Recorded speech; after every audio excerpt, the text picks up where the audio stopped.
I'm in front of my Blu-rays. That's different. How you guys doing? Don't worry, I'm not gonna do this background from now on. It'll still be usual at that area. If you like it, that's great. Guys, this is my best films of 2021. This year has changed what I hope was going to be compared to 2020. I really have enjoyed this year. It's good to be back at the cinema. And if for any reason it turns like 2020, then oh shit. Then hopefully I will watch films from there, depending how COVID happens, which I'd rather not. I'd rather go to the cinema. And guys, here are my best films for 2021. Keep in mind, guys, these aren't necessarily the objectively best films, despite what the video says. These are my favorite films of the year. This is my opinion. You know, I want this to be a respectful fan base. That is the whole point of this film community. And I would love to see you guys in the comments listing off your favorite films of the year. So, without any further ado, I have no honorable mentions. I did not see every film of the year. I did not see Last Night in Soho. I did not see Last Duel. I did not see Nobody. But I do plan on seeing some films that I will do eventually want to talk about eventually at some point next year, eventually, and some other stuff planned as well. But I don't have any honorable mentions because I don't want to waste time on this. But without any further ado, let's kick into my favorite films for 2021, starting with number 10. Coming at number 10 is a fan service film, which kind of feels like a typical 80s film, Ghostbusters Afterlife. This film was so much fun. I enjoyed the feel to the vibe. I loved it was sort of a younger generation of Ghostbusters rather than them showing an older generation, with just something what I love seeing when it comes to movies. And just this is so much fun. I really enjoyed it quite a bit, although it's a lot of fan service which might conflict some people, and that's fine. But if you want to hear more thoughts on this film, check out my review. So, coming at number 9, we have a video game based film, even though it's not really based on anything. Free Guy with Ryan Reynolds. This was so much fun. This really brought me into a world of video game vibes, and just really brought me to a world that I never thought I would see. It was so fun. One of the best video game based films probably there is out there, and that's number 9. If you want to hear more thoughts on Free Guy, please feel free to check out my review. So, coming at number 8, this is an animated film. I don't normally talk about animated films, but this, in my opinion, is the best of the year. Raya and the Last Dragon. I've not seen the newer one yet, but I will. This is one of the better Disney films, in my opinion, because I like how it doesn't focus too much on music, like, say, Tangled or Frozen, which isn't a bad thing. It's not a bad thing, but sometimes you just gotta focus on more the adventure vibes to it, you know, like with Zootopia, Wreck-It Ralph, and Big Hero 6. Raya and the Last Dragon is certainly in that category, and I hope to see more Disney films that are like that. You know, rather than just focusing on music, which isn't a bad thing, you know, but this is certainly the modern day Mulan, pretty much. But to sum up my thoughts on Raya and the Last Dragon, I loved it. I thought it was one of the better Disney films to date, and I hope to see more that are adventure-based rather than focusing too much on music. So, coming at number 7, we kick off with the comic book films. Zack Snyder's Justice League. Zack Snyder's Justice League was so much an improvement over Justice League, what people are calling it these days, myself included, despise what I originally thought back when it came out, and now I really don't like it. Zack Snyder's version of Justice League was improvable. It wasn't originally planned to be 4 hours long, which it is. It was originally going to be planned 3 hours long, but we got what we got anyway. I mean, I loved all the characters, especially Cyborg, who had a good ton of screen time throughout the whole movie, and I hope to see more good DCU films in the DCU, and just I hope they stick with this mark anyway, regards to goodness anyway. So coming at number 6, we have our first entry for the Marvel films, Shanxi and the Legend of the Ten Rings. This was one of the few game changers for the MCU. This was a great origin story about Kung Fu.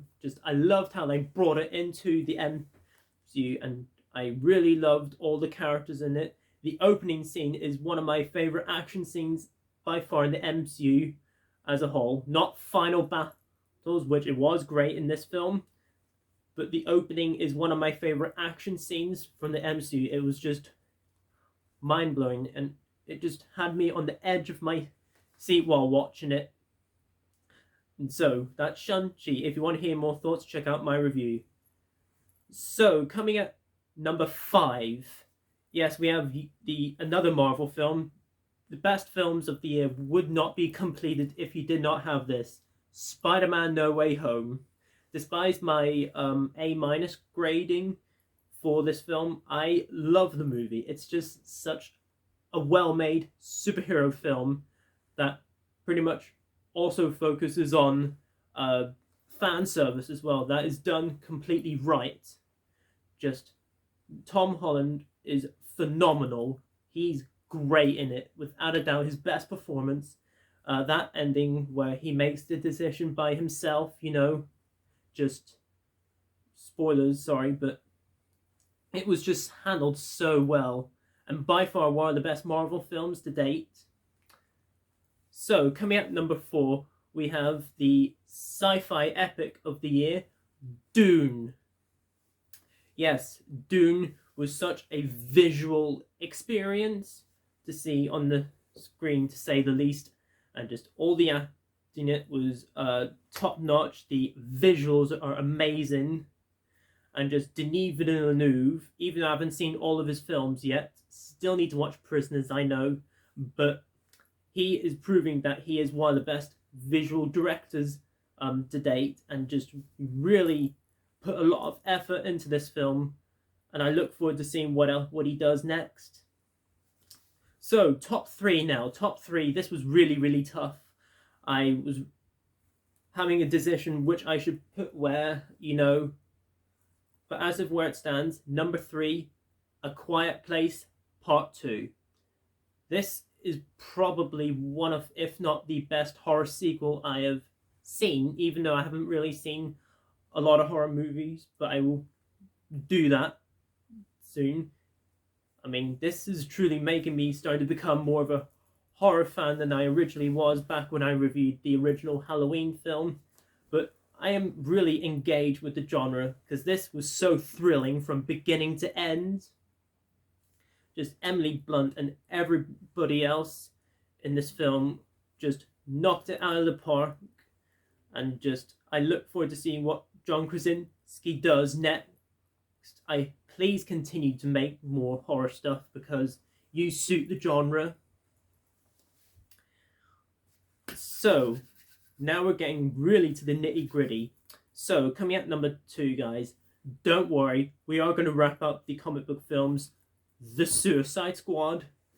The Suicide Squad probably is the most fun I've had of this year. It really impacted me so much with all the characters, especially King Shark, played by Sylvester Stallone, who was hilarious, and I hope to see him in more stuff because he was so good. Probably my favourite character in that whole film, and I loved all the characters as well, Harley Quinn, Peacemaker, and just, you know, it is starting to get a bit conflicted now because of the final act, but that doesn't bother me anyway. If you want to hear more thoughts, check out my review. Alright guys, we've come down to it. My number one favourite film for 2021, the film that has impacted me the most, the film that gave me the most exhilaration, that film is no other than No Time to Die. Now, I know the ending is going to be very conflictive, which will show how what this film community is now these days. No Time to Die blew me away. Just, Daniel Craig, thank you for your time as Bond. He was amazing. It's going to take a while for the next future actors to top him, because Daniel Craig owned this role so well. And just all the characters were in it were amazing. Plummer was amazing. Probably the most badass Bond girl we've gotten to date. Just all the MI6 characters are great. And just Madeline Swan, played by Léa Seydoux, was so good in this. And the action was just mind-blowing. And just, it really put a heart spot in my soul, just watching this film from beginning to end. Although Safin isn't really in the film all that much, No Time to Die is one of my favourite Bond films to date, and it's my favourite film of the decade at the moment. Although the ending might not please everyone, that's okay, but as where it stands, No Time to Die is my favourite film of 2021. There you go, guys. Those were my best films for 2021, in my opinion. So guys, thank you all so much for sticking with me for another year, even though I'm in a different background. But don't worry, I will use this background. I just thought I would keep this special, because I look very fancy, I know. For this video, at least. But it was a privilege talking movies. It has been since the beginning of the year, guys, and I look forward to continuing it, just because I love doing it. I love bringing you guys in. It is a pleasure to talk movies with you guys in the comment section, also watching your own videos as well. And if you've subscribed to me, please do yourself a favor, recommend this channel to others, because it really helps my channel a lot. And just, although I don't have a lot of subscribers like other people do, I sincerely hope that I get more sometime, and I'm nearly at 400 subscribers, so please guys, let's get me up there. And guys, I have a shit ton of plans for next year, 2022. Let's hope it's a good year. Let's hope we don't go back into lockdown like with 2020. Let's hope we can make 2022 a great year, and get vaccinated as well, please. So guys, comment down below, let me know below what are your favourite films of the year, and you can also do your least favourite films. I'm not going to do that myself, because I don't really enjoy that stuff. I just don't want to talk negative too much. I will still do negative reviews from time to time, but I don't feel like doing worst list videos. That's just really what I think anyway. That's just me anyway. Although I have done it in the past, I don't feel like doing it for now on. That's me. But as always, guys, if you're new to my channel, I'm a movie reviewer from the UK that likes to do movie reviews, and mostly classics, especially on special occasions and when something new comes out. And of course I will do new reviews as well. But as always, guys, if you're once again new, please feel free to leave a comment, like, subscribe, share this video, notify that bell before you leave for more content, and all of my social media links can be found in the description down below. And as always, guys, thank you so much for another year sticking with me, and I will see you guys next year, and peace.